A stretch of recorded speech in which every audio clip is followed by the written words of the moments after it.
जय हिंद साथियों, आप सभी का स्वागत है आपके अपने यूट्यूब चैनल कुमार अपडेट में। साथियों, आज हम बात करने वाले हैं यूपी त्रिस्तरीय पंचायत चुनाव 2026 के बारे में। साथियों, 2026 में उत्तर प्रदेश में पंचायत के चुनाव होने हैं। जितने भी दावेदार चुनाव में आना चाहते हैं, सभी ने अपनी अपनी तैयारियां तेज कर दी हैं। चुनाव आने में ज़्यादा वक्त नहीं बचा है, मात्र थोड़ा ही समय बचा हुआ है, वो भी तैयारी करने का। आज उसी के संदर्भ में यूपी पंचायत चुनाव के संदर्भ में 5 बड़े नियमों का ऐलान किया गया है। जो भी प्रत्याशी चुनाव में आना चाहते हैं, उनको ये जानना ज़रूरी है कि हम चुनाव के लिए एलिजिबल हैं या फिर नहीं। ये जानना बहुत ही ज़रूरी है। आज के इस वीडियो में हम बात करने वाले हैं जो 5 नए नियमों का ऐलान किया गया है, वो आप लोगों को जानना बहुत ही ज़रूरी है।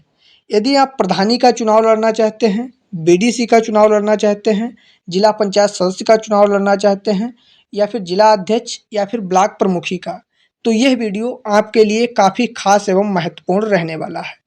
तो आइए, आपका ज़्यादा समय न लेते हुए वीडियो को स्टार्ट करना चाहेंगे। इससे पहले आपसे छोटा सा रिक्वेस्ट है, चैनल पर नए हैं तो कृपया चैनल को सब्सक्राइब कर लें। वीडियो को शुरू करते हैं साथियों, यूपी ग्राम पंचायत चुनाव 2026। सभी को मालूम है उत्तर प्रदेश में ग्राम पंचायत का चुनाव होना है 2026 में। इसी के बाबत में 6 ऐसे नियमों का ऐलान किया गया है जो आपको जानना बहुत ही ज़रूरी है। नंबर 1 पर है, जिला पंचायत अध्यक्ष का चुनाव जनता से होगा।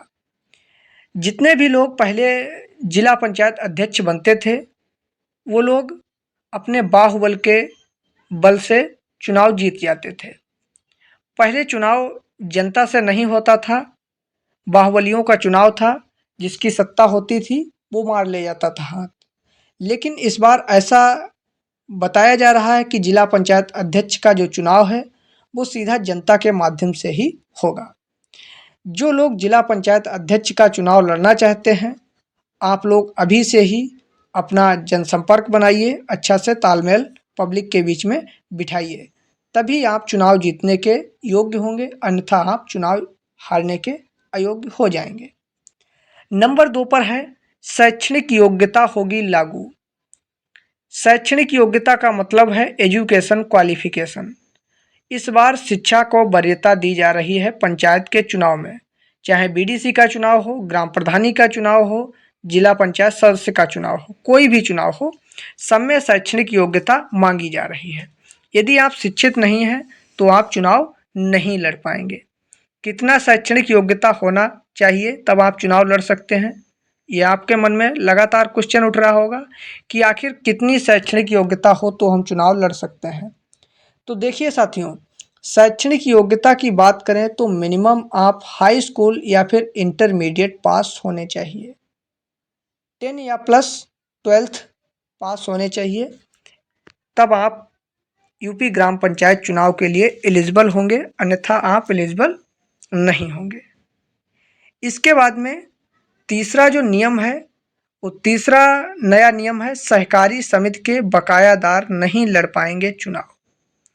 जो भी सहकारी समितियां हैं, अगर आप वहां के बकायेदार हैं, आप पर ऋण है, तो आप चुनाव लड़ने के लिए योग्य नहीं होंगे। ये सभी नियम इस बार लागू किए जा रहे हैं लगातार, इसलिए आपको पहले ही जानना जरूरी है, क्योंकि चुनाव में खर्च होता है पैसा। नॉमिनेशन होगा बाद में, पैसा आपने पहले उड़ा दिया, फिर उसके बाद में पता चला कि आप चुनाव लड़ने के योग्य ही नहीं हैं। आप पर सहकारी समिति का कर्जा है, या फिर आप शिक्षित नहीं हैं, आपके पास शैक्षणिक योग्यता नहीं है, या फिर जिला पंचायत अध्यक्ष का चुनाव लड़ना चाहते हैं, आपका कहीं पर कहते हैं वोट बैलेंस नहीं है, आपका अच्छे से व्यवहार ही नहीं है, तो कैसे चुनाव भाई जीत पाएंगे। तो ये सभी बातों का ध्यान रखना बहुत ही ज़रूरी होता है। जो भी लोग ग्राम पंचायत चुनाव लड़ना चाहते हैं प्रधानी बीडीसी का, तो 3 तो नियम ये हो गए। अब चौथे नियम की बात करेंगे, फिर 5वां नियम, फिर 6वां नियम। इससे पहले आपसे ये रिक्वेस्ट हम करते हैं, वीडियो पसंद आ रहा हो तो कृपया एक वीडियो को लाइक ज़रूर कर दें, ताकि हमारा जो हौसला है वो थोड़ा बुलंद रहे और अच्छी से अच्छी वीडियो आप लोगों के समक्ष लाते रहें। चौथा नंबर आपका है ब्लॉक प्रमुख का चुनाव जनता से। देखिए, ब्लॉक प्रमुख का चुनाव भी जनता से ही कराया जाएगा। अब ब्लॉक प्रमुख का चुनाव जनता से क्यों कराया जाएगा? ये भी सत्ता का ही सब खेल इसमें होता है। यदि आपके पास सत्ता है तो आपकी पार्टी का ब्लॉक प्रमुख बनेगा। नंबर 5 पर आता है जो नियम, वो है अंगूठा टेक होंगे चुनाव से बाहर। जो लोग निरक्षर हैं, जो लोग इलिटरेबल हैं, वो लोग चुनाव से बाहर हो जाएंगे। पहले हमने बताया था कि शैक्षणिक योग्यता को इस बार ज़्यादा से ज़्यादा वरीयता चुनाव में दी जा रही है। आपके पास शैक्षिक योग्यता होना बहुत ही ज़रूरी है। एजुकेशन क्वालिफिकेशन नहीं है तो आप चुनाव से बाहर हो सकते हैं। इस पर लगातार पत्र लिखा गया है, गृह मंत्री के पास भी भेजा गया है, इलेक्शन कमीशन आयोग के पास भी भेजा गया है। अभी ये पास नहीं हुआ है, लेकिन जानकारी निकल कर आ चुकी है।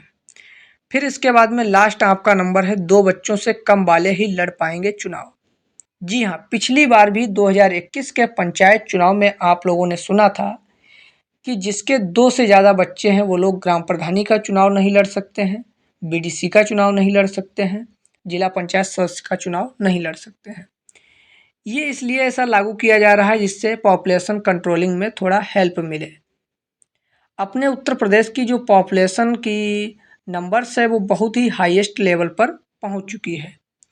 इसको देखते हुए योगी सरकार और केंद्र सरकार ने मिलकर इस पर निर्णय लिया है कि पॉपुलेशन कंट्रोलिंग में ऐसे ही थोड़ा बहुत कंट्रोलिंग होगी जब पंचायत चुनाव में लोगों को इन सभी वरीयताओं से दूर रखा जाएगा, तो आप लोग स्वतः कुछ लोग जागरूक होंगे।